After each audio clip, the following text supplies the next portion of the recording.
تخيل إن أسبانيا بجلالة قدرها اللي كانت مسيطرة على سياحة أوروبا لسنين طويلة تقع قدامنا، والجمهور الألماني يختارنا احنا نمبر 1.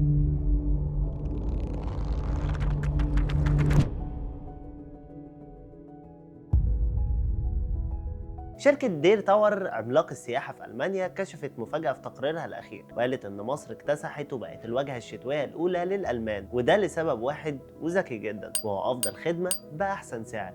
الحكاية مش بس أهرامات، ده في طفرة في حجز فنادق الخمس نجوم وصلت ل 86%، لدرجة إن السياح اللي فوق ال50 بقوا يهربوا من برد أوروبا ويقضوا الشتاء كله عندنا هنا عشان خاطر الروقان والرفاهية. والمفاجأة الأكبر إن السفر الفردي بقى ترند، والناس بقت تحجز لمصر وتيجي لوحدها عشان خاطر تستمتع بالجو اللي ملوش مثيل.